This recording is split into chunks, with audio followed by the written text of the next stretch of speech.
Hi friends, welcome back to our YouTube channel. Today we have to discuss about subroutine call and return in computer architecture course, computer organization course and computer organization and architecture course.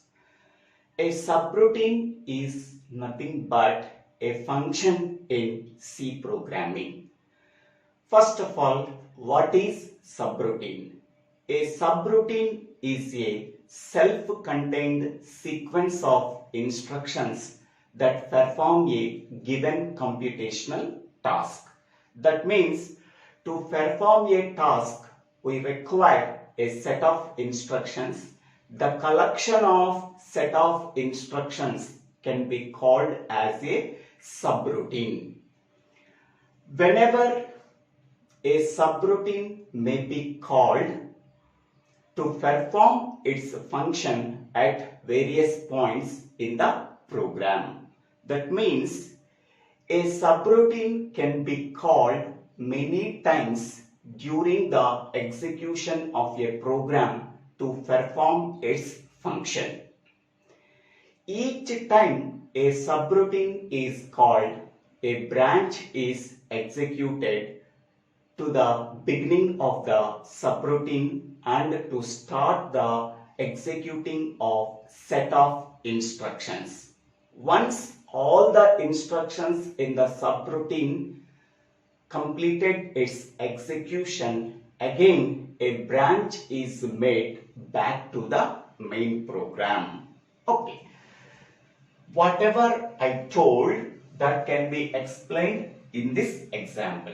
Suppose this is one program that is stored in the main memory. So here from this point to this point is nothing but main program, and this point to this point is nothing but subroutine. Okay, so subroutine starts from 100th instruction to 110th instruction. The collection of these 10 instructions from 100 to 110 can be called as subroutine.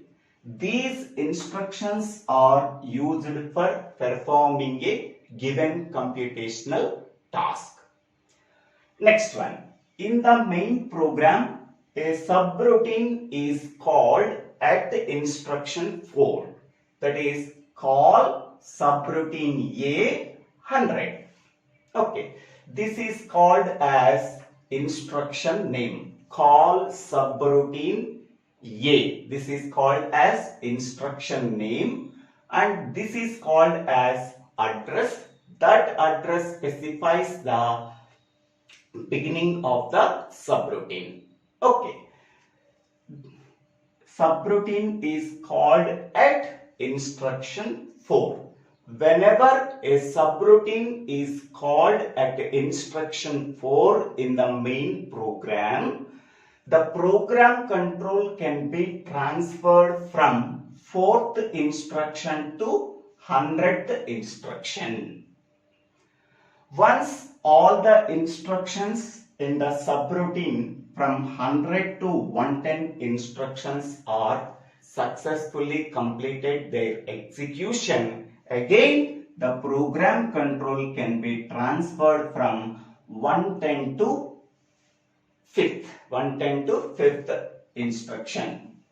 So this is called as subroutine call and return. Okay, subroutine call is nothing but we are calling the subroutine at instruction 4 by specifying the address. That address specifies the beginning of the subroutine. Beginning of the subroutine is 100. Okay. Whenever a subroutine is called in the main program at instruction 4, the program control can immediately transfer from instruction 4 to instruction 100. Instruction 100 is nothing but beginning of the subroutine. Once the program control arrived at instruction 100, it can start the set of instructions in the subroutine from 100 to 110. Once all the instructions within the subroutine completed their execution, we are transferring the program control from 110 to instruction 5. That is called as return from subroutine A. Okay. So in this way, a subroutine may be called and a subroutine may be returned. Okay. What is the instruction that is used for transferring the program control from instruction 4 to instruction 100? So that instruction called as call subroutine. Call subroutine. So by using this instruction, we are transferring the program control from the subroutine call to the beginning of the subroutine in the subprogram. Okay. Call subroutine can also be called as branch to subroutine,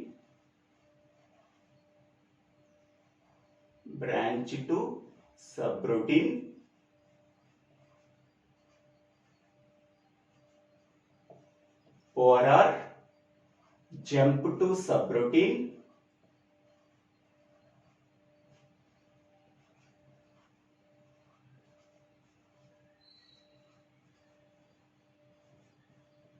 or branch and save address.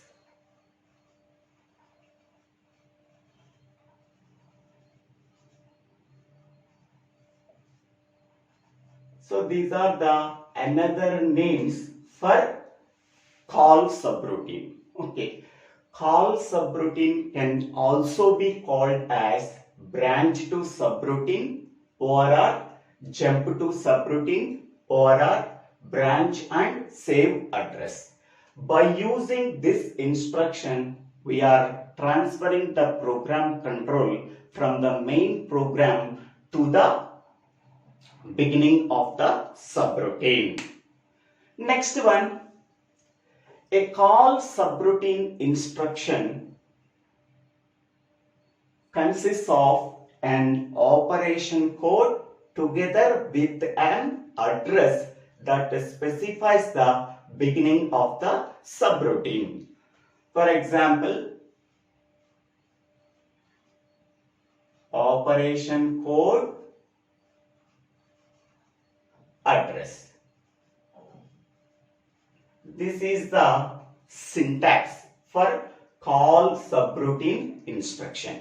Okay, so here the example is operation code is call subroutine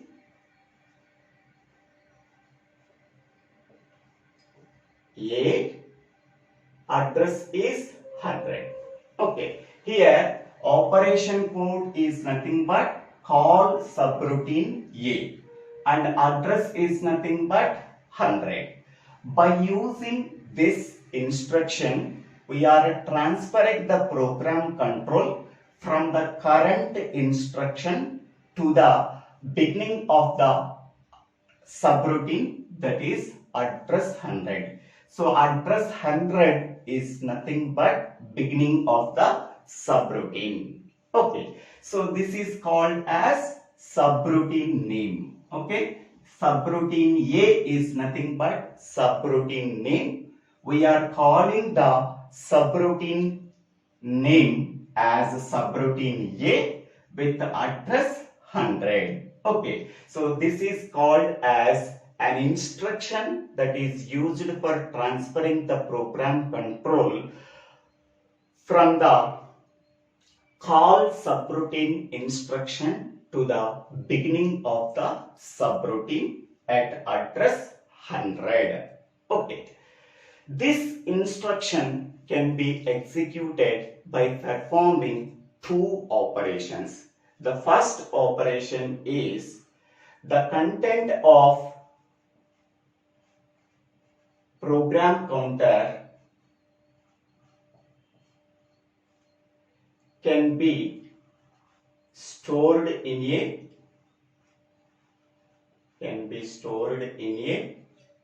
temporary memory location. Temporary memory location.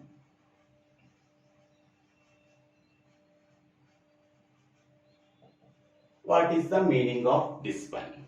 Okay. So here subroutine is called in the main program at instruction 4.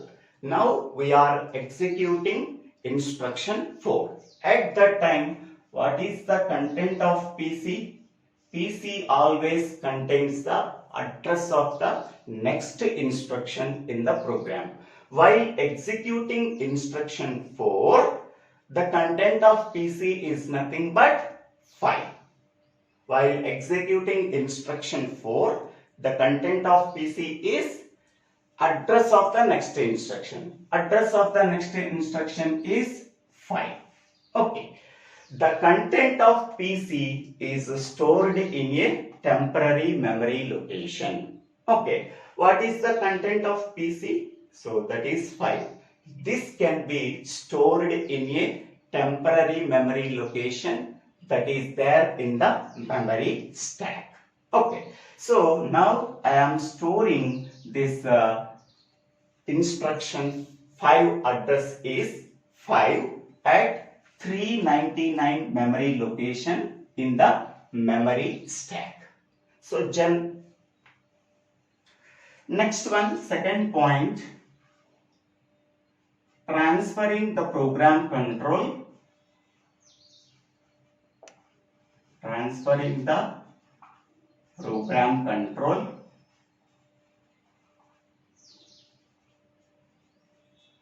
to the beginning of the subroutine.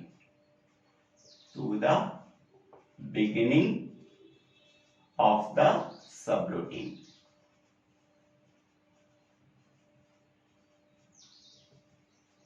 Okay. Once we are storing the content of PC in a temporary memory location in the memory stack, so the subroutine knows where to return in the main program. The second step is transferring the program control to the beginning of the subroutine. Now, the program control can be transferred from 4th instruction to 100th instruction. 100th instruction is nothing but beginning of the subroutine. Okay, so these two steps can be performed by using this instruction. So call subroutine instruction can be executed by performing these two operations. The first one is the content of the program counter is stored in a temporary memory location so that the subroutine knows where to return. Now we are executing instruction 4. PC always points to the address of the next instruction to be executed. Now PC contains 5th instruction address, that is 5. This address is stored in a temporary memory location that is nothing but stack so that where to subroutine return. Once it is complete, here we are storing the PC value in a temporary memory location in the memory stack. Okay. Next one, the program control can be transferred from 4th instruction to 100th instruction. Okay, once all the instructions in the subroutine completed their execution, the last instruction in the subroutine is return from subroutine A. Return from subroutine A. So, once all the instructions in the subroutine are completed their execution, where to return, where to transfer the program control, that can be known by using a instruction called as return from subroutine. So from this location, where to transfer the program control, by knowing the return address that is stored in the memory stack. So in the memory stack we are storing the return address that is 5. Then immediately the program control can be transferred from 110 instruction to 5th instruction. So here subroutine is called from 4th instruction. The program control can be transferred from 4th instruction to 100th instruction. Once all the instructions in the subroutine are successfully executed, we are returning from the subroutine. So then the subroutine can be written from 100, the program control can be written from 110 line to 5th instruction address. So subroutine call and subroutine return. This is called as a subroutine call. This is called as subroutine call and this is called as subroutine return. Okay. So in this way, a subroutine is called and a subroutine is written. Whenever a subroutine is called, the program control can be transferred from 4th instruction to 100th instruction. Once all the instructions in the subroutine is successfully completed their execution, we are returning the program control from 110 instruction to 5th instruction. So this is called as subroutine call and subroutine return. Okay. Now, where to store the return address? Okay. So here the return address is 5, that is stored in the memory stack. So different computers uses different memory locations for storing the return address. The first one is first memory location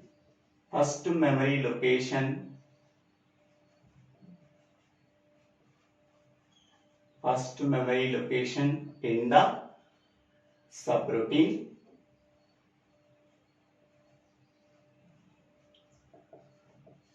Second one is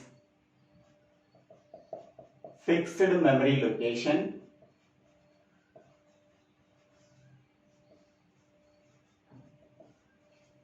Third one is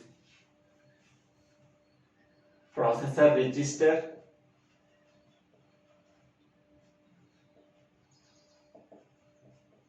And fourth one is memory stack.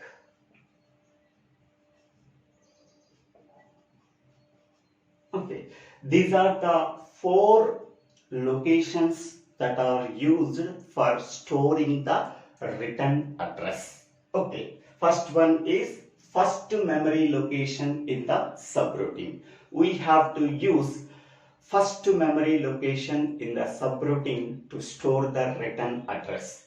Second one is fixed memory location. We have to use a fixed memory location for storing the return address from the subroutine. Third one is a separate processor register is used for storing the return address. And fourth one is a memory stack can be used for storing the return address. So among the 4, this is the most efficient for storing the return address. A memory stack can be used for storing the return address efficiently. Now, how a subroutine call can be implemented? Okay, what are the micro operations used for implementing subroutine call?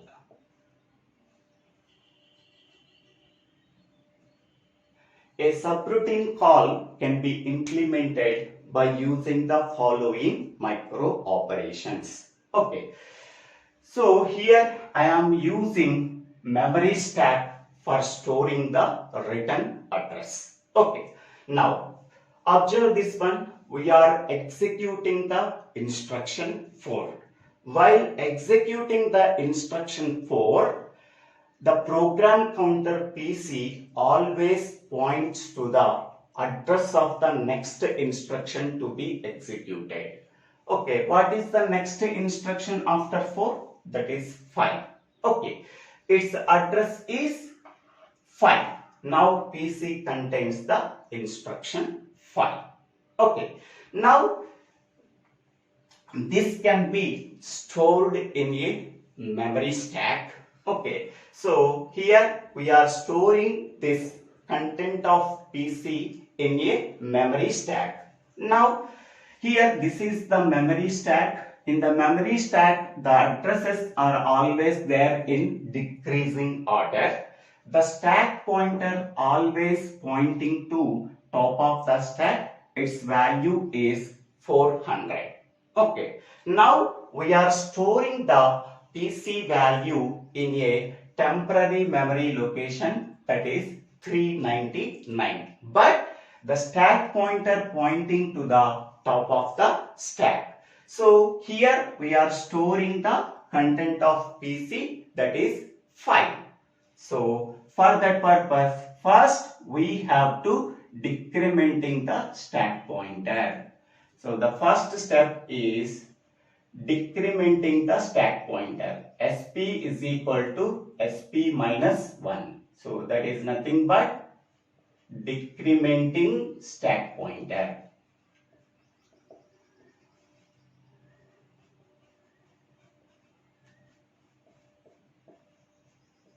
Once the stack pointer is decremented, the stack pointer pointing to 399 memory location.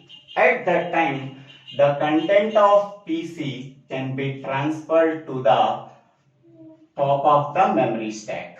So M is nothing but memory stack that is pointed by the top of the stack by using stack pointer. So in the memory stack, the stack pointer pointing to 399 memory location. In that memory location, we are storing the content of PC. So now the PC value can be stored in the 399 memory location that is pointed by the top of the stack. That is the stack pointer pointing to the top of the stack. Okay. Now, so by using these two steps, okay, the content of PC is stored in a memory stack. Okay, so here we are storing the return address in a temporary memory location in the memory stack at 399 location pointed by the stack pointer. It contains instruction 5 address. Why we are storing this instruction 5 address in a temporary location?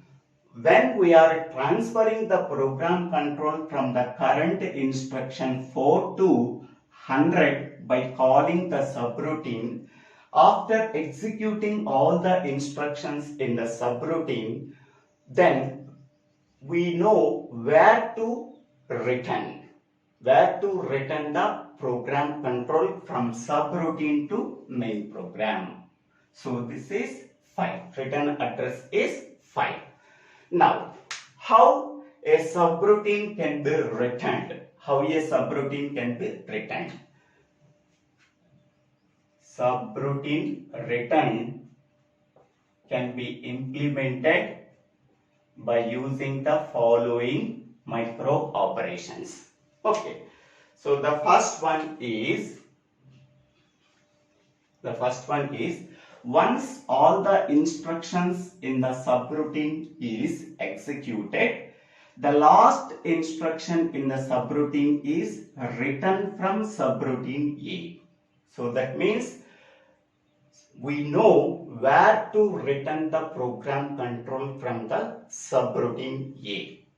Okay, for that purpose we have to use a instruction subroutine return that is there in the last instruction in the subroutine. Okay, so whatever the address that is stored in the memory stack, by using that address, the program control can be transferred from 110 address to this address. Okay. How to achieve this address? Okay. The content of the memory stack that is pointed by the stack pointer, that can be transferred to PC. Okay. So after executing this instruction, so whatever the content that is stored in the memory stack that is pointed by the stack pointer, that can be transferred to the program counter. Now, while we are executing this instruction, PC contains the value 111. While executing this 110 instruction, so the PC contains the address of the next instruction is 111. Now, we are changing the PC value. Okay, how to change this PC value? Whatever the content that is stored in the memory stack, so instead of this address, we are transferring the content of the memory stack that is pointed by SP into the PC. Now, PC contains 5 instead of 111. Now PC contains 5 after executing 110 instruction. The program control can be transferred from 110 instruction to 5th instruction. Okay, that means content of memory stack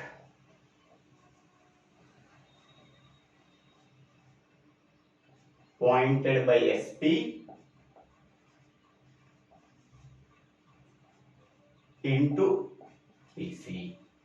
Okay, once the content of the memory stack that is pointed by the stack pointer is transferred to PC, then what is the next step? The next step is SP is equal to SP plus 1, incrementing the stack pointer. Incrementing the stack pointer means again the stack pointer pointing to this one. Okay, so by using these two steps, we are transferring the program control from the subroutine to the main program. Okay, by using these two micro operation, we are transferring the program control from call subroutine instruction in the main program to the beginning of the subroutine. Okay, so these two micro operations are used for subroutine call. These two micro operations are used for subroutine return. This is called as subroutine call and return. Okay, in the memory stack, the addresses are always there in the decreasing order. So in the memory stack, the addresses are always there in the increasing order. Okay. Next one, what is a recursive subroutine? A recursive subroutine is nothing but a subroutine can be called by itself, that can be called as recursive subroutine. So this is the introduction about subroutine call and return in computer architecture course. I hope all of you understanding this video. If you really understanding this video, please click on the like button and share this video to your friends and classmates. If you really like this video, please subscribe my YouTube channel. So Divvela Srinivasarao.